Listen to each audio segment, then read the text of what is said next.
our kids are probably going to have between 11 and 13 jobs over the course of their lifetime. They might be different jobs within completely different sectors. Those kids are going to change industries probably more than once or twice. 85% of the jobs that are expected to exist in 2030, 6 years from now, don't exist right now. Welcome to the Christy-Faith Show, where we share game-changing ideas with intentional parents like you. I'm your host, Christy-Faith, experienced educational advisor and homeschool enthusiast. Together, we'll explore ways to enrich and transform both your life and the lives of your children. I am so excited to have our guest here today on the Christy-Faith Show to talk about the fourth industrial revolution. You might be thinking, what on earth is this? Well, saddle up because you will be so excited about what Lisa Nehring has to share today. Lisa Nehring has one husband, 2 graduate degrees, 5 kids, and a black belt in homeschooling. She wrote a master's thesis on why parents homeschool and is a 30-year veteran of homeschooling. Lisa is passionate about equipping parents with the tools they need, and she really, truly is. She cares about families so much to guide their families true north.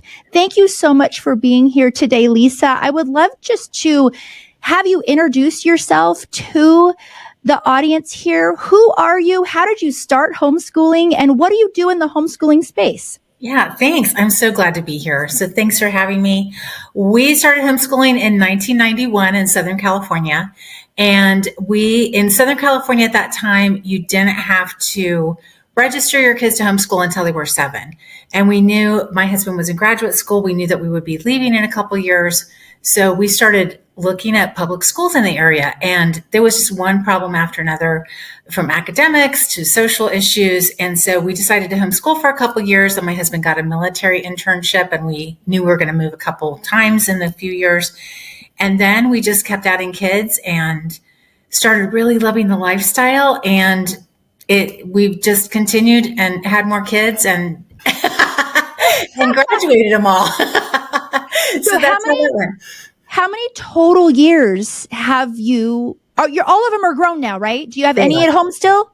Well, my 21-year-old is kind of like in the bounce back mode where she goes to college, you know what I mean? But yeah, they're all graduated from homeschool. Their ages 21 to 38 at this point. Yeah. Okay. Yeah. Yes. So how many total years have you homeschooled? We're talking you really do have the black belt. Yeah. We homeschooled for 30 years.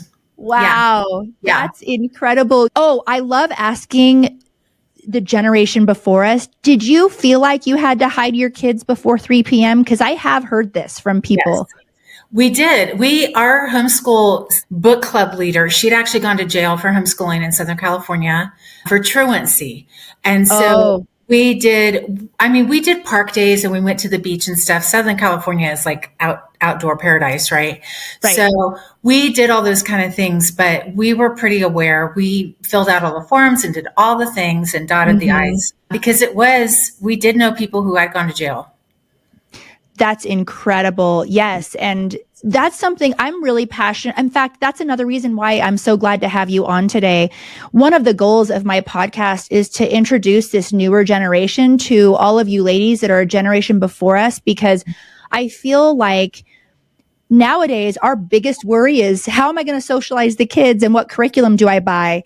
And a decade ago, the worry was, am I going to go to jail? And we have these freedoms that, because of you amazing women who stood firm to reclaim your kids' hearts and minds. And I think it's important to always be telling that story, because people don't realize that homeschooling has only been legal since the 1990s. Yeah, it's not a secure thing. They are trying to regulate us all of the time. We have watchdogs in every state who are down at the capitals representing homeschooling, and it's a legitimate fight. So thank you that our biggest worry is what curriculum to buy because of amazing women like you. I should get to the topic of the show, but I could talk to you for hours. We actually know each other away from the podcast. Lisa and I have known each other for a couple of years now. And I've met that beautiful 21-year-old daughter. We hung out at one of the conventions. She's absolutely lovely. Thanks. I want to ask you, because this is going to be such an amazing topic on today's podcast. What is this fourth industrial revolution. Yeah. Well, first, I want you to define it, and then we'll get into why it's relevant and why homeschooling kids really, we have the edge here, which I think is yes. So, but first we need to establish, what are we even talking about when we talk about the fourth industrial revolution? Yeah. So there's been 3 already, and I'm just going to very quickly go over them to give some context. Every industrial revolution has to do with a change in transportation or communication, or usually both. But the first one was in the late 1760s to 1800s, and it was really the steam engine. It changed how we traveled. It allowed us to go across the United States quickly, all those kind of things.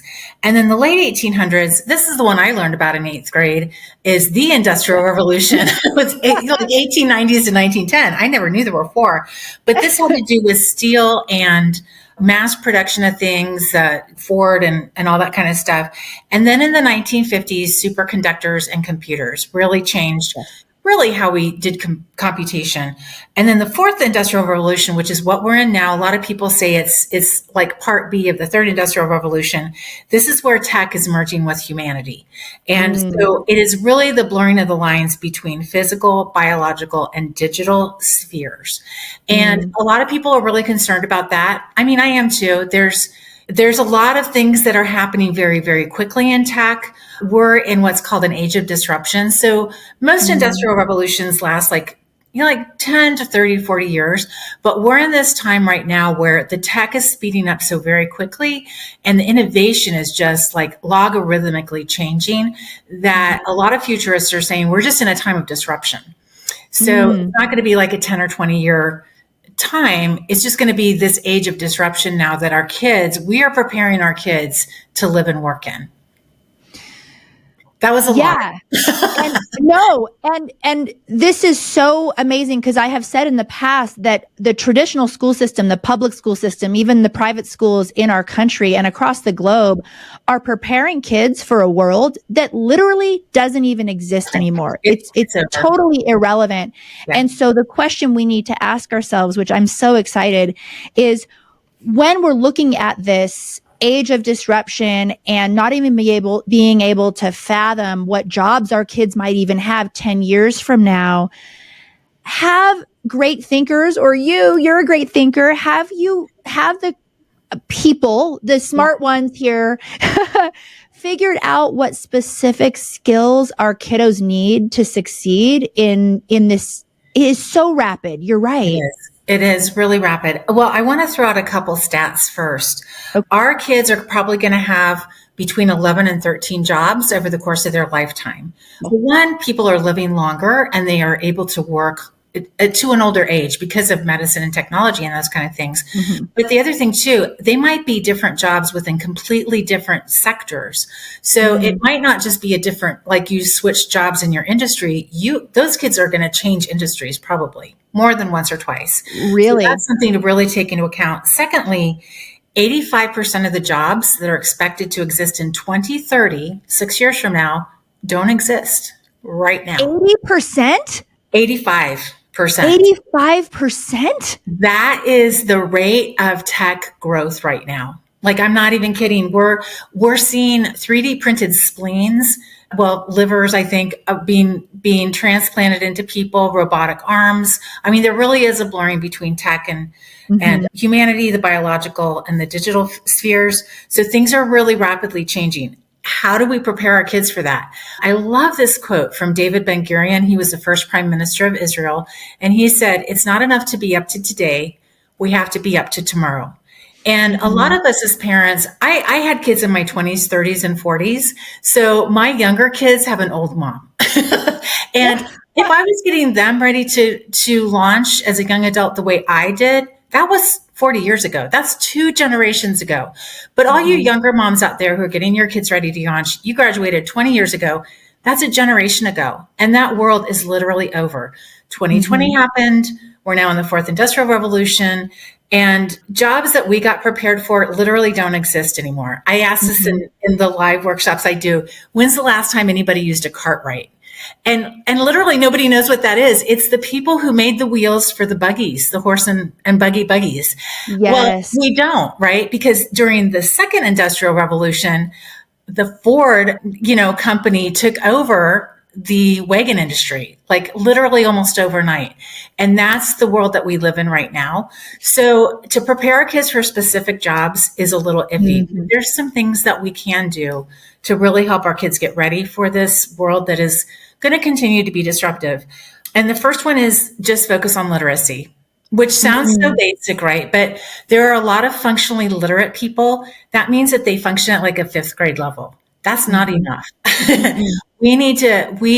People who are truly literate can critically think, they can analyze, they can synthesize, they can throw out bad information. They know where good information is. There's a lot of critical thinking that goes into true literacy. And we need to make sure that our kids are language literate and numeric literate. That means when they see stats, they don't necessarily go, oh my gosh, that's so true. They look at how those stats were created and they really understand numbers and language. The second thing I think is so super important is we have to train our kids to be autodidacts. And what that means is that they're self-learners. A lot of people are doing passive education right now, especially since 2020, where you sit your kids in front of a video and they're just watching a video. Or, in my opinion, maybe even worse, I'm not sure if it is, or a cartoon. and some of these programs are 4th through 12th grade. And then they just fill in the blank. That is not active learning. It's not really good for our kids. They need to be looking at more than pixels and talking to actual humans and those kind of things. Before we continue, I want to share with you a program that has been a game changer for our family. At our Learning Center, we instructed and helped kids through pretty much every program on the market. So we know firsthand just how important a solid math foundation is for our kids' futures. Finding the right homeschool math curriculum that didn't compromise academic excellence, but also didn't put me and my kids through the ringer was a challenge. Until one day, I found CTC Math. You guys, the rest was history. First off, it's a mastery-based program, which means your child gets a full grasp of the material. It's also loaded with mixed reviews, ensuring your kids don't forget anything they've learned. The questions are adaptive too, which keeps students confident and progressing at their own pace. But the best part, all the teaching, grading, and testing, done for you. With CTC Math, there is no compromise on excellence. Your child gets a top-notch education, and you just made your homeschool life easier. Visit CTC Math to get your free trial today. Whether you're newer to homeschooling or you've been homeschooling over a decade, the fact is creating a streamlined, successful homeschool is hard. The pressure is high, and the weight of responsibility often leads to self-doubt, second-guessing, and feeling completely overwhelmed with the excessive amounts of opinions and curricula options out there. We love our kids, and at the same time, the stakes are high. We don't want to mess this up. So how do we build a homeschool that our kids will thank us for when they're adults, and one that you have 100% confidence in? The first step to pulling all of that off is joining Thrive Homeschool Community. Thrive Homeschool Community is where you learn the 8-step homeschool success framework to build an undeniably successful homeschool. Each year and each kid presents us with uncharted territory. But when you have a good plan, the right plan, you can rest in the security and confidence that you are doing a great job. The path is easy. Join Thrive, say a quick hello to your new friends, start the 8-step homeschool success framework, and kiss anxiety goodbye. It's risk-free, no contracts. You can cancel anytime, no questions asked. Go to Christy-Faith.com. That's CHRISTY-FAITH.com. Enter promo code podcast for $10 off your first month. See you inside. Thanks. Right. They need Socratic discussion. They need to be challenged. They need all of that. I agree wholeheartedly. I mean, it has its place, but I never advise mamas to just sign up for one of these online, all-in-one. Yeah. Where the kid's staring at a screen, clicking a mouse all day. Well, one, I feel like she's missing out on. Oh my gosh, right? Right? Like, where it's like they're home now. Let's just savor it. Let's light a candle, pour some tea, and read out loud. And right, so it makes me sad. And it's often how a lot of mamas, they don't know what else to. This is an interesting topic. They feel the pull to homeschool, but because they aren't deschooled yet. They don't know what else to do. And so that is something I'm really passionate about, is let's move you faster to this time where you can curate this amazing childhood for your child and this family culture. Wow, that's mind blowing. And the literacy piece as well is so true, because you can't read something advanced. Like my son right now, he is reading a direct translation of the Aeneid, for example. You can't, when you are challenging yourself, when you have to slow down and read every sentence, the amount of skills just involved in that, deciphering the language and all of that, is so valuable. And that's almost lost nowadays with the way our kids are presented. It reminds me of early in my adulthood of academia. I remember reading Neil Postman's Abusing Ourselves to Death. Yeah, that's a great book if anybody ever is. He's no longer with us, but that book will stand forever. Okay, what's the third thing? I'm dying to hear all this. This is fabulous. I would say soft skills. You're hired for your hard skills and fired for your soft skills. And hard skills are those things that are easily definable and measurable. Like, I speak German. I don't, but if you could say I'm fluent. Soft skills are like, I'm a good communicator.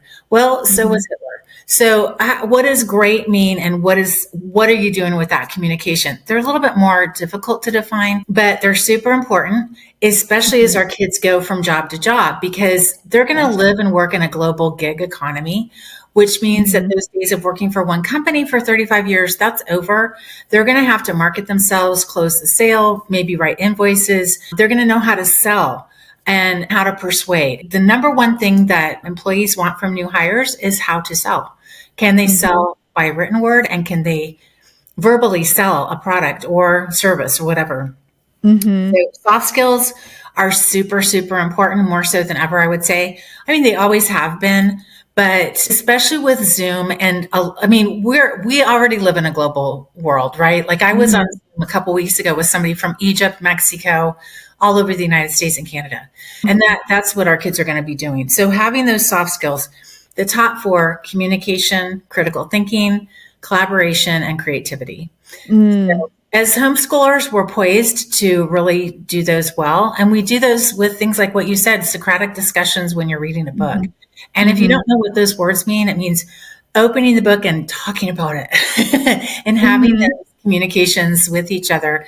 And I try to really encourage parents, like, you don't have to know all the fancy words. You don't have to know how to do it all or know all the content. Just learn with your kids. That is so very valuable. That one-on-one relationship, that just covers a lot of other stuff. It really does. Yeah. And then the last thing is emotional intelligence. And, a lot of emotional intelligence is timing. When to say the thing, when to not say the thing, self-regulation, all that kind of thing. But our kids are going to need to know it, and and that goes in with soft skills, obviously. They're going to need to know those kind of things. Again, they're going to be competing in the global market, which means they're going to be working with people from third world countries with master's degrees who are happy to make $8 an hour. So things like hard work and adaptability, flexibility, and all those kind of things, it's all going to matter.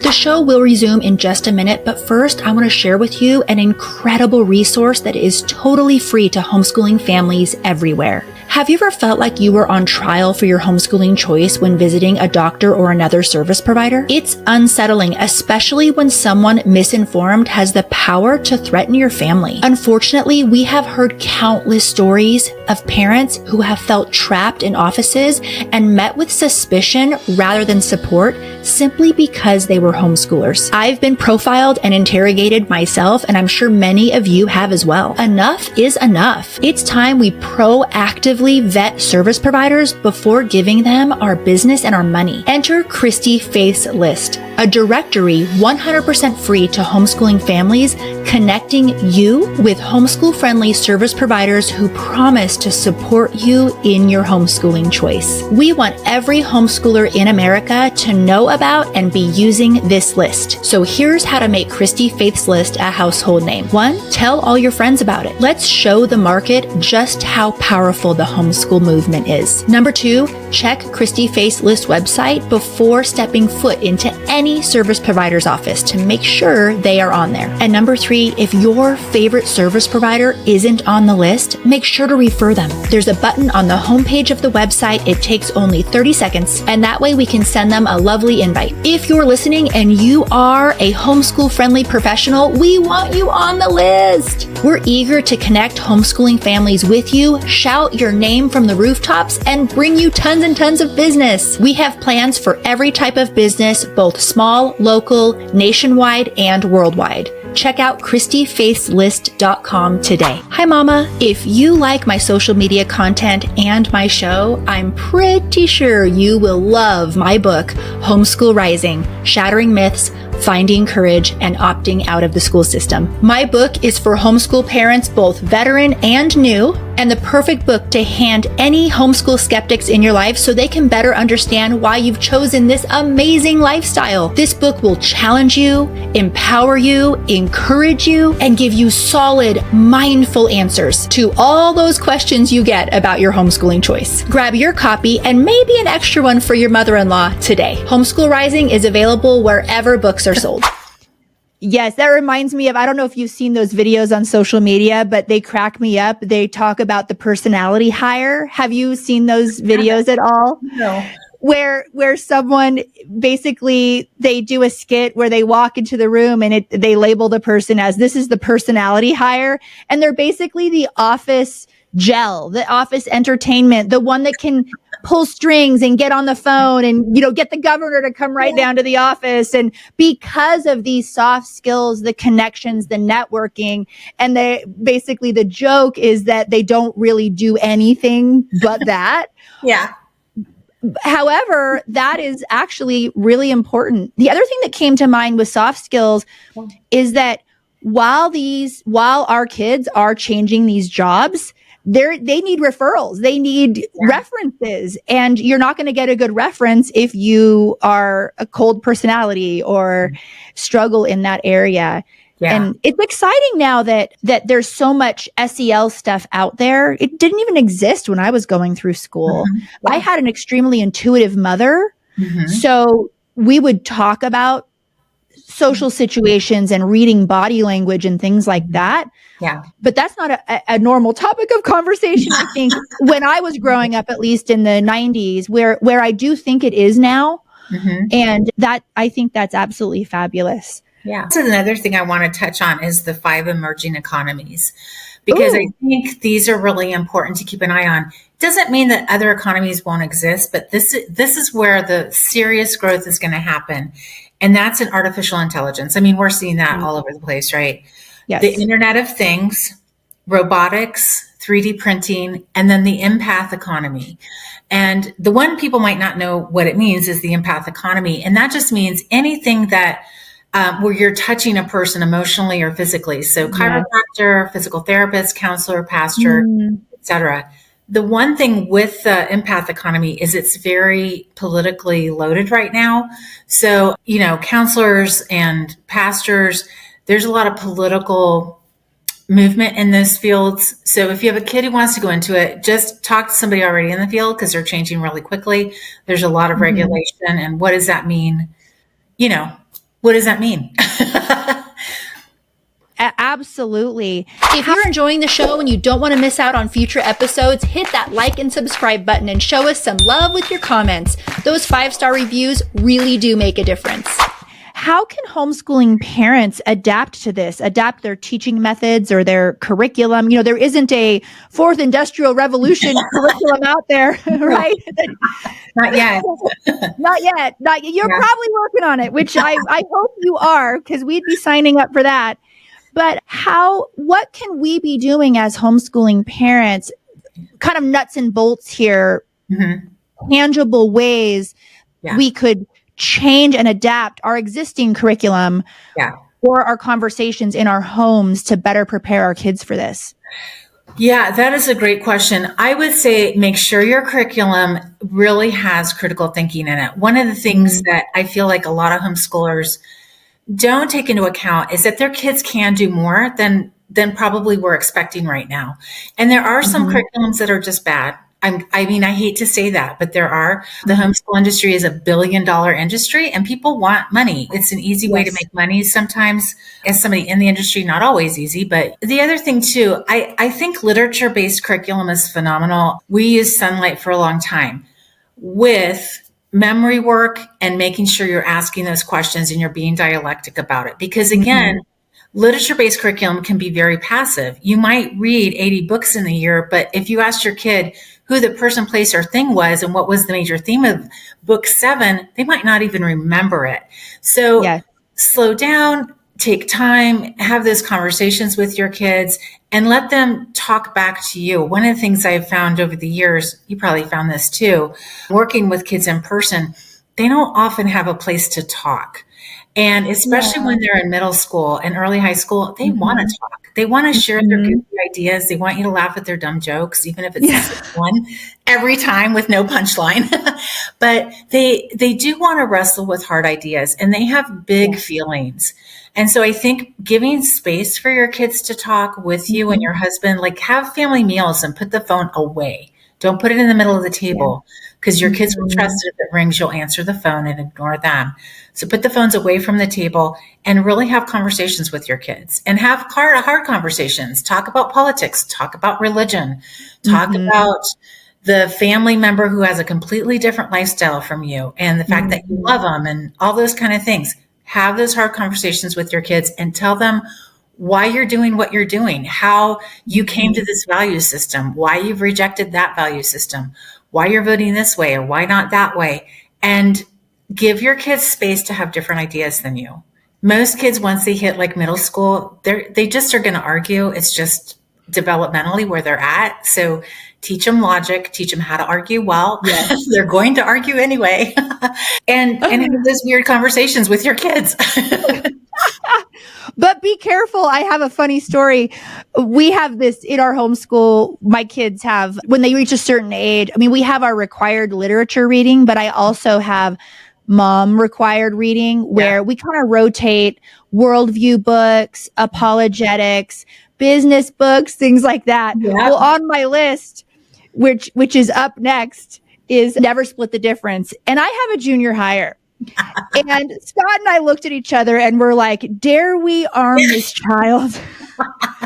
Certain kids you want to be really careful with. I know. Like maybe am I mentally up for this? Because anyway, it's basically a how to negotiate book for anyone who's not familiar with this book. And it's like, do we really want to up these skills right now? Let's stick with how to win friends and influence people. That's a good one. You cannot go wrong with it.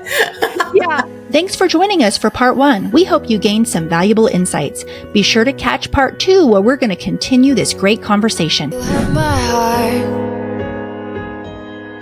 we run to where we belong. I told you, you are the one. You're